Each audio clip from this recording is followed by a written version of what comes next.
Hi guys, welcome back to ABG Spoken English classes. Today we are going to discuss chapter 3 Ancient Civilization of India. Its question and answers. Let us start this video now. ಸ್ನೇಹಿತರೆ ಇಲ್ಲಿಯವರೆಗೆ ನೀವು ನನ್ನ ಚಾನಲ್ಗೆ subscribe ಆಗಿಲ್ಲ ಅಂದರೆ ಈಗಲೇ subscribe ಆಗಿ ಈ ವಿಡಿಯೋ ನಿಮಗೆ ಇಷ್ಟ ಆದರೆ ದಯವಿಟ್ಟು ಲೈಕ್ ಮಾಡಿ ಶೇರ್ ಮಾಡಿ ಕಮೆಂಟ್ ಮಾಡಿ ಅಂತ ಹೇಳ್ತಾ let us start the question answers now. Here chapter 3 Ancient Civilization of India ಭಾರತದ ಪ್ರಾಚೀನ ನಾಗರಿಕತೆ. Complete the following sentences. Answers are given here. The fertile lands that is near Bolana Pass, that is Mehergarh. Harappa was found in the valley of Punjab. Answer is Sindhu. Third question. Harappa people depended on agriculture and trade. TRDE, trade. And fourth question is the oldest Veda is Rig Veda. Fifth question. The priest who conducted yajnas and yajnas are called Hotar. Now answer briefly. Question number first. Write about the special features of Harappa cities. ಇಲ್ಲಿ ಹೇಳ್ತಾ ಇದ್ದಾರೆ ವಿಶೇಷವಾಗಿರ್ತಕ್ಕಂತಹ ಲಕ್ಷಣಗಳನ್ನು ಹೇಳಿ ಹರಪ್ಪ ನಗರದ ಅಂತ ಹೇಳ್ತಾ ಇದ್ದಾರೆ. The Harappa cities are having two or more than two parts. ಈ ಹರಪ್ಪ ನಾಗರಿಕತೆಯ ಒಂದು ನಗರಗಳಲ್ಲಿ ಒಂದು ಅಥವಾ ಎರಡಕ್ಕಿಂತ ಹೆಚ್ಚಿನದಾಗಿರ್ತಕ್ಕಂಥ ಭಾಗಗಳನ್ನು ಹೊಂದಿದ್ದು. ದ ವೆಸ್ಟರ್ನ್ ಪಾರ್ಟ್ ಅಂದರೆ ಪಶ್ಚಿಮದ ಭಾಗ which was a citadel was narrow and it was an elevated place. So ಅದು ಎತ್ತರವಾಗಿರ್ತಕ್ಕಂಥ ಒಂದು ಪ್ರದೇಶವಾಗಿತ್ತು. ದ ಈಸ್ಟರ್ನ್ ಅಂದರೆ ಪೂರ್ವ ದಿಕ್ಕಿನಲ್ಲಿರ್ತಕ್ಕಂಥದ್ದು part was wide and at a low level. This area had been called the lower town. ಇದನ್ನು ಅವರು ಕೆಳಪಟ್ಟಣ ಅಂತ ಹೇಳಿ ಕರೀತಾ ಇದ್ರು. Every part had a wall made of burned bricks. ಪ್ರತಿಯೊಂದು ಪಾರ್ಟ್ನಲ್ಲೂ ಭಾಗದಲ್ಲೂ ಸುಟ್ಟಿರ್ತಕ್ಕಂತಹ ಇಟ್ಟಿಗೆಗಳನ್ನು ಬಳಸಿದ್ರು. ದ ಬ್ರಿಕ್ಸ್ ವೇರ್ ಇಂಟರ್ಲಾಕ್ಡ್, ಅವು ಆಂತರಿಕವಾಗಿ ಲಾಕ್ ಆಗಿದ್ದು. So the walls were very strong, ಹೀಗಾಗಿ ಅಲ್ಲಿ ಇರ್ತಕ್ಕಂತಹ ಗೋಡೆಗಳು ತುಂಬ ಭದ್ರವಾಗಿದ್ದವು ಅಂತಕ್ಕಂಥದ್ದು. Here question number second. Write a note on the great bath of Mohenjodaro. ಇಲ್ಲಿ ಮೆಹಂಜೋದಾರದಲ್ಲಿ ದೊರೆತಿರ್ತಕ್ಕಂತಹ ಏನು ಸ್ಥಾನದ ಕೊಳ ಇದೆ ಅದರ ಬಗ್ಗೆ ಬರೀರಿ ಅಂತ ಹೇಳಿದ್ದಾರೆ. The first point is great bath of Mohenjodaro was very prominent. ಇದು ಬಹಳ ಪ್ರಮುಖವಾಗಿರ್ತಕ್ಕಂಥ ಒಂದು ಸ್ನಾನಗೃಹವಾಗಿದೆ. It is built for bricks so as the prevent the seepage of water from the tank. ಇದು ಇಟ್ಟಿಗೆಗಳಿಂದ ನಿರ್ಮಾಣವಾಗಿರ್ತಕ್ಕಂಥದ್ದು ಮತ್ತು ನೀರು ಸೋಸಿ ಹೋಗದಂತೆ ನೋಡಲಾಗುತ್ತಿತ್ತು. It has steps on either side. ಇದು ಎರಡೂ ಬದಿಗೆ ಇದು ಸ್ಟೆಪ್ಗಳನ್ನು ಹೊಂದಿದೆ. The water was probably supplied to the tank by the wall well. ಇಲ್ಲಿ ಬಾವಿಗಳಿಂದ ಇದಕ್ಕೆ ನೀರನ್ನು ಸಪ್ಲೈ ಮಾಡಲಾಗ್ತಿತ್ತು. And used water was let out, ಮತ್ತು ಉಪಯೋಗಿಸಿದ ನೀರನ್ನು ಹೊರಗೆ ಬಿಡಲಾಗ್ತಾ ಇತ್ತು ಅಂತಕ್ಕಂಥದ್ದು. ಇನ್ನು ಪ್ರಶ್ನೆ ನಂಬರ್ 3ಕ್ಕೆ ಹೋಗೋಣ. Here question number 3.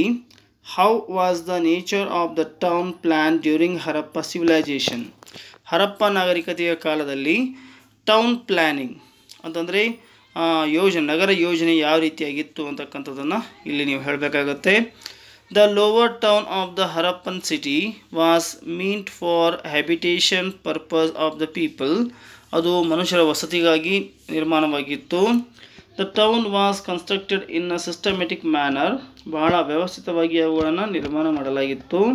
Proper house planning, roads and drains can be seen in the cities. ಈ ಒಂದು ನಗರದಲ್ಲಿ ಪ್ರಾಪರ್ ಹೌಸ್, ಒಳ್ಳೆಯ ರೀತಿಯಾಗಿ ಪ್ಲ್ಯಾನ್ ಮಾಡಿರ್ತಕ್ಕಂಥ ಯೋಜನೆಯಿಂದ ರೂಪುಗೊಂಡಿರ್ತಕ್ಕಂತಹ ಮನೆಗಳು ಮತ್ತು ರಸ್ತೆಗಳು ಮತ್ತು ಗಟಾರ ವ್ಯವಸ್ಥೆ ಇತ್ತು ಅಂತಕ್ಕಂಥದ್ದು can be seen in the cities. 1 or 2 stored houses were built. ಇಲ್ಲಿ 1 ಅಥವಾ 2 ಮಹಡಿಯ ಕಟ್ಟಡಗಳನ್ನು ಕಟ್ಟಲಾಗಿತ್ತು. This was constructed with burn bricks. ಅವುಗಳನ್ನು ಸುಟ್ಟ ಇಟ್ಟಿಗೆಗಳಿಂದ ಕಟ್ಟಲಾಗಿತ್ತು ಅನ್ನುವಂಥದ್ದು. There were more than 2 rooms in the houses. There were more than 2 rooms in the houses. ಇಲ್ಲಿ ಆ ಒಂದು ಮನೆಯಲ್ಲಿ 2ಕ್ಕಿಂತ ಹೆಚ್ಚಿನ ಕೋಣೆಗಳಿದ್ದವು. Very good underground sewage system. ಇಲ್ಲಿ ಆಂತರಿಕವಾಗಿರ್ತಕ್ಕಂತಹ ಒಂದು ಸೇವೇಜ್ ಸಿಸ್ಟಮ್ ಇತ್ತು. The drains were converted with the slabs. The gutter of each house was linked with the drain outside. Totally it was followed a good town planning. Okay, let us see fourth question now. Here fourth question is here. Name the Vedas. Answer. The Vedas of Aryan civilization considered the world's oldest literature works. Here the Vedas of Aryan civilization considered the world's oldest literature works. ಇವು ಜಗತ್ತಿನ ಅತ್ಯಂತ ಹಳೆಯ ಸಾಹಿತ್ಯ ಕೃತಿಗಳಾಗಿದ್ದು. The 4 Vedas are Rigveda, Yajurveda, Samaveda and Atharvaveda. Rigveda is the oldest among the 4 Vedas. And last two questions are here, and fifth question we are going to see now. What yajna and yagas were important during the Vedic period? The yajnas and yagas were performed during the Vedic period by the royal families to win the respect of the people. Some of them were Rajashurya, Vajapeya, and Sarmaveda and Ashwamedha.